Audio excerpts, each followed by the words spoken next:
Je commence donc maintenant tout de suite avec vous, professeur Sergio Della Pergola. Bonsoir. Bonsoir.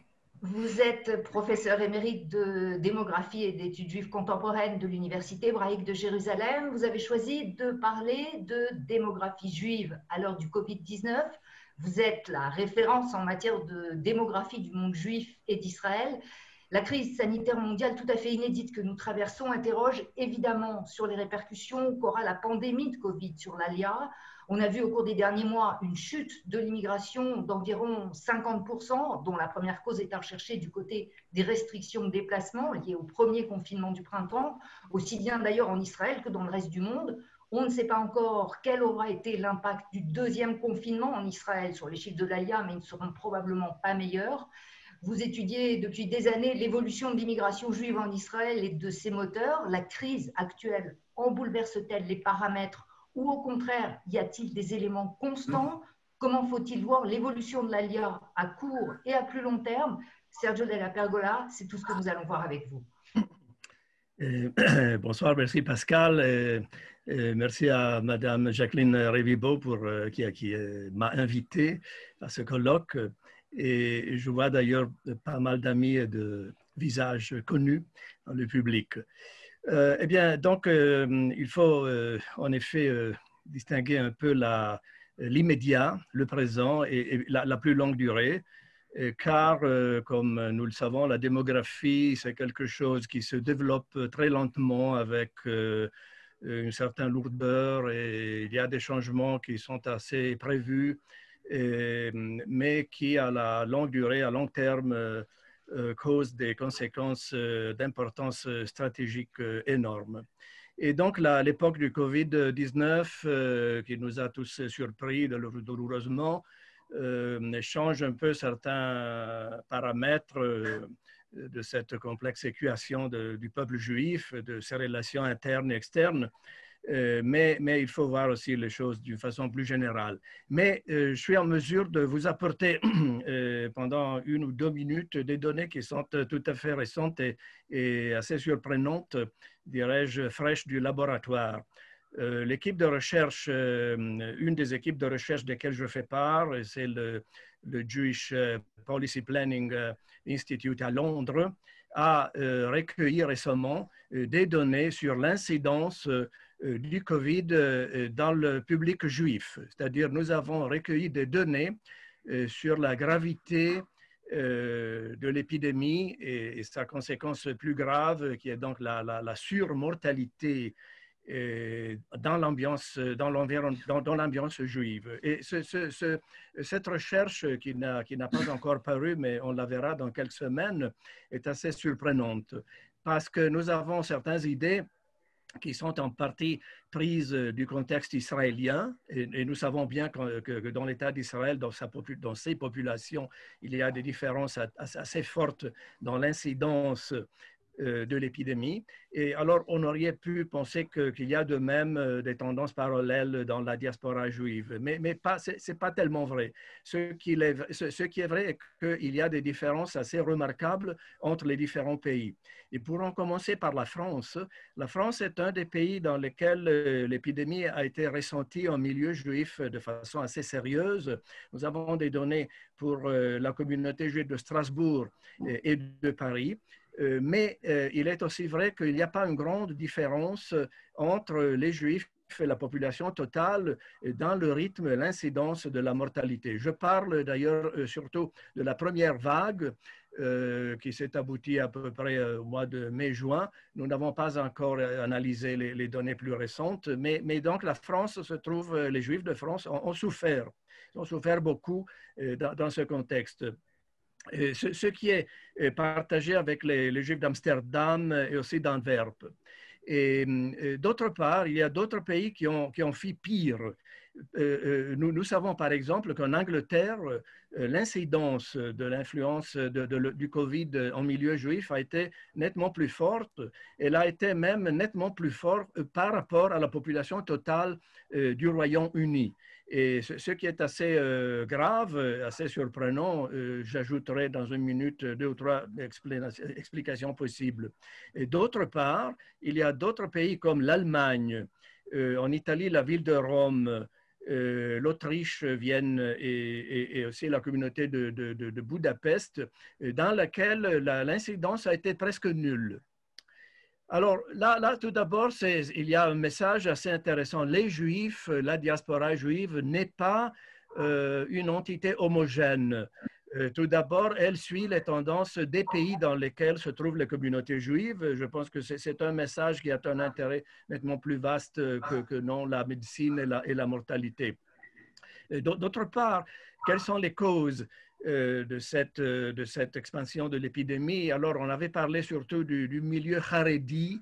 C'est un peu l'expérience israélienne. Donc, on a pensé que certains contacts sociaux qui sont peut-être plus denses, plus intensifs, plus fréquents dans un certain milieu communautaire, disons, plus strict par rapport à d'autres, auraient pu influencer en mal la fréquence de l'épidémie, mais ceci n'est pas tellement vrai parce que, par exemple, dans la communauté d'Anvers, qui inclut une composante religieuse forte, on ne voit pas cet effet. Et aussi en Angleterre, l'effet est nettement supérieur à celui que l'on pourrait penser à cause de la présence d'une communauté haredi qui, à Londres, à Manchester et dans d'autres villes, existe. Alors, l'explication qu'on aurait pu donner instinctivement, ça ne marche pas.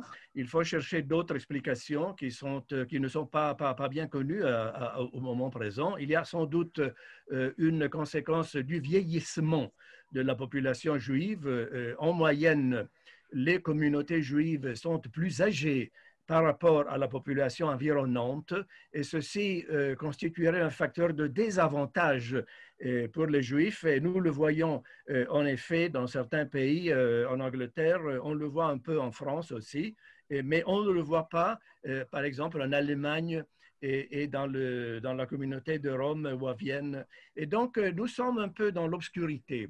C'est certainement quelque chose qui n'est pas bien compris à l'heure actuelle. Il y a des explications un peu simplicistes ou simples qui nous accompagnent. Non, il faut faire une recherche encore un peu plus approfondie pour comprendre qu'est-ce qui se passe. Bien sûr, la deuxième vague pourra un peu changer ces résultats. Mais à l'instant, la seule conclusion qui me paraît intéressante, il n'existe pas une masse juive homogène. Les Juifs ont eu plutôt tendance à suivre le destin des pays, et je parle surtout maintenant de pays européens occidentaux, dans lesquels ils se trouvent. Maintenant, si on essaye de mettre ça dans une perspective un peu plus vaste, on a parlé de l'immigration. On a en effet annoncé, surtout à la lumière du fait que, heureusement, en Israël, la première vague est passée avec des conséquences assez mineures par rapport aux pays européens. Ce n'est pas exactement le cas de la deuxième vague, mais sans doute dans le cas de la première vague. Donc, on avait pensé que l'avantage relatif de la société israélienne, qui sans doute inclut un niveau extrêmement élevé, extrêmement bien développé de la médecine et donc des structures de recherche et de traitement du phénomène, aurait pu créer donc une tendance parmi beaucoup de juifs dans le monde à essayer de se déplacer et venir en Israël. Donc une immigration, une alia qui serait déterminée particulièrement par les causes de l'épidémie et donc l'avantage relatif d'Israël par rapport à d'autres pays. Maintenant, malheureusement, la situation à partir de septembre, octobre a un peu changé.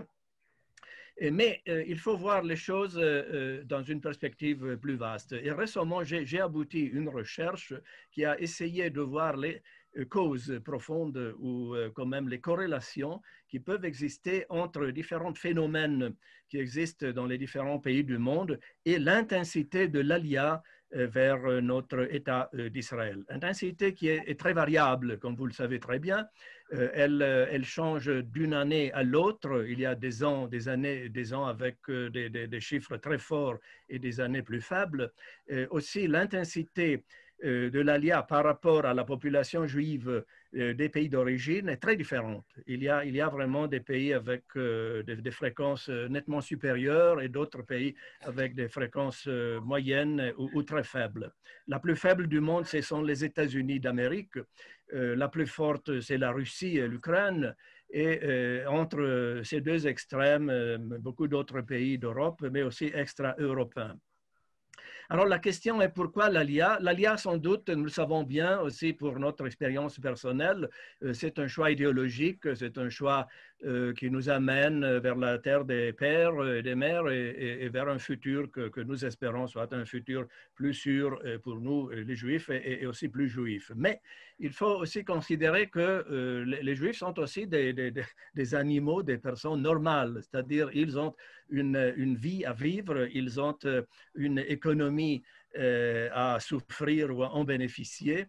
Il faut donc voir l'influence des facteurs économiques et il y a un troisième facteur qui est bien sûr l'antisémitisme et la pression qu'on aurait l'impression que soit en augmentation relativement à beaucoup de pays européens et qui donc a un effet absolument négatif sur les perceptions des Juifs dans les différentes communautés en Europe, mais aussi dans d'autres pays. Eh bien, quand on voit quelle serait la corrélation entre ces différents facteurs et l'intensité de l'ALIA, on arrive à une conclusion qui, pour certains, est normale, pour d'autres, est peut-être surprenante, mais ce sont des facteurs d'ordre économique qui ont la prévalence, qui expliquent la plupart des différences et des fluctuations dans le chiffre annuel et comparatif des OLIM.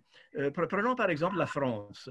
La France, bien sûr, est un pays dans lequel nous connaissons bien les chiffres. Ce sont des chiffres qui ont augmenté aux années 80 et 90 et au début du 21e siècle. Mais ensuite, il y a eu une très, très forte augmentation, surtout dans les années 2014-2015, et ensuite une diminution. L'interprétation générale que l'on donne à ces changements, c'est le terrorisme. C'est l'islamisation de la France, c'est le manque de sécurité de nos confrères et donc quelque chose qui est extrêmement politique et qui est quand même lié à la sécurité personnelle des gens et de leurs familles. Eh bien, quand on voit toutefois les données sur l'économie française, on s'aperçoit que la courbe du chiffre des immigrants est complètement et totalement identique à la courbe du chômage dans la République française. Il y a eu une énorme augmentation dans ces années et ensuite une diminution. D'ailleurs, quand on pense aux effets du terrorisme, Toulouse, l'école juive, c'était en 2012. Et ensuite, Charlie Hebdo et Hyper Cacher, c'était en effet au maximum de la vague d'immigration. Et puis le Bataclan. Et puis, toutefois, la promenade des Anglais à Nice, ça change, ça s'avère un terrible incident, mais l'ALIA était déjà en forte diminution. Ça ne marche pas très bien. Ça marche très bien avec les indicateurs économiques, ça ne marche pas très bien avec les faits les plus graves du terrorisme. Et ici, j'ajoute une observation qui, bien sûr, est assez logique vu mon pays de naissance. Et c'est donc l'Italie. L'Italie, heureusement pour eux, n'a pas eu cette tragique expérience des épisodes les plus terribles du terrorisme. Et néanmoins, quand on examine les chiffres de l'ALIA de l'Italie, et la courbe, l'augmentation et ensuite la diminution ou les fluctuations à travers le temps, la courbe des Juifs italiens est identique à la courbe d'ALIA des Juifs français. Alors, un pays avec le terrorisme, un autre pays sans terrorisme, qui nous donne des variations identiques, et ce n'est pas très convaincant. Mais quand on regarde aux indicateurs socio-économiques, eh bien, ils sont tout à fait parallèles. Ces deux pays sont vraiment jumeaux du point de vue de l'économie des années 10 du XXIe siècle. Quand on répète l'exercice dans une vingtaine d'autres pays, on en arrive plus ou moins à la même conclusion. C'est donc les crises, les difficultés économiques dans les pays d'origine et d'autre part, le fait très clair et très important que l'économie israélienne a connu jusqu'à 2019 une période très favorable. Disons la décennie entre 2010 et 2019 a été une des périodes les meilleures dans l'histoire économique israélienne.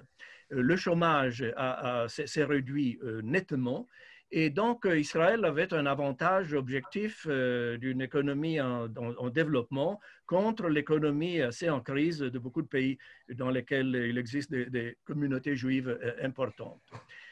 Et donc, voici une explication qui est peut-être décevante parce qu'elle met en deuxième plan l'idéologie, les valeurs, les espoirs. Elle met en premier plan des facteurs qui sont partagés entre juifs et d'autres, des décisions qui sont tout à fait motivées par un certain pragmatisme ou même par la nécessité immédiate de certaines familles. Mais je crois qu'il serait utile du point de vue du développement des politiques sociales, des politiques migratoires israéliennes et en général des politiques d'une vision des relations entre Israël et la diaspora, de voir les choses d'une façon objective, neutrale, sans l'idéalisme et sans l'espoir, sans la crainte et surtout à la lumière du fait que j'annonce, j'aime toujours répéter cette phrase qui est surprenante, les Juifs, mesdames et messieurs, sont des gens normaux ou normales. Ils ne sont pas des choses étranges. Les explications qui peuvent fonctionner avec d'autres citoyens fonctionnent très bien avec les Juifs. Ce qui, néanmoins, nous annonce bien sûr une challenge, un engagement, l'économie israélienne pour qu'elle puisse être attractive d'une continuation, d'une alia continuée et significative, eh bien, elle doit se remettre en pied. C'est fondamental non seulement pour les Israéliens et non seulement objectivement pour les gens et pour la normalité de ce pays, mais c'est tout à fait fondamental aussi pour pouvoir entretenir un rapport plus fort et plus prometteur face aux communautés juives de diaspora. Il y a sans doute un problème adjonctif, un problème adjoint, et c'est le problème de l'antisémitisme. Je ne nie pas que cela existe. Nous avons des recherches qui démontrent que malheureusement, les perceptions de l'antisémitisme à travers toute la diaspora contemporaine sont en augmentation. C'est une pression qui inclut fondamentalement trois éléments que vous tous connaissez très bien. Le préjudice classique contre le préjugement classique contre le juif en tant que tel, donc le manque de droits de l'homme, le manque de qualité, la conspiration. Deuxièmement, le fait de la négation de la Shoah, et avec tout cela que cela comporte pour le droit à sa propre mémoire de la part des Juifs. Et troisièmement, le fait de nier aux Juifs en tant que peuple, en tant que nation, le droit à une patrie, à un État souverain. Donc, ce sont les trois composantes de l'antisémitisme contemporain et elles travaillent tous les trois conjointement. Peut-être celle qui récemment a été celle qui a causé la plus forte inquiétude, c'est probablement la délégitimation de l'État d'Israël. Et le paradoxe est que ceci n'a fait que renforcer certains liens entre les Juifs de diaspora et Israël. Et donc Israël est aperçu comme un centre potentiel, comme quelque chose qui, oui, pourrait constituer une solution dans le futur, et les conditions socio-économiques que j'ai déjà mentionnées peuvent aider dans ce sens, mais ça nous amène finalement, pour en conclure, à la responsabilité de notre pays, de notre classe dirigeante, à créer une ambiance qui soit réceptive, soit du point de vue général, donc du point de vue des conditions économiques, du développement et de la croissance, de l'innovation de cette société, et d'autre part, bien sûr, dans les conditions de l'absorption des immigrants, qui malheureusement n'a pas toujours fonctionné comme on l'aurait espéré, avec certains moments d'incompréhension pour là ou contre la francophonie et pour les spécialisations et les professions que les Juifs ont apportées de France à l'État d'Israël. Donc, une responsabilité complexe qui peut nous aider sur la base des données de recherche que nous avons accumulées et qui pourrait, je l'espère, nous accompagner vers un futur d'une relation plus claire, plus positive entre la société israélienne et les Juifs du monde que, ne l'oublions pas, constituent encore la majorité du peuple juif. Et je vous remercie. Sergio Lapergola, merci beaucoup. Je crois avec toutes ces données et ces réflexions, vous nous avez donné du grain à moudre pour la suite de ce colloque.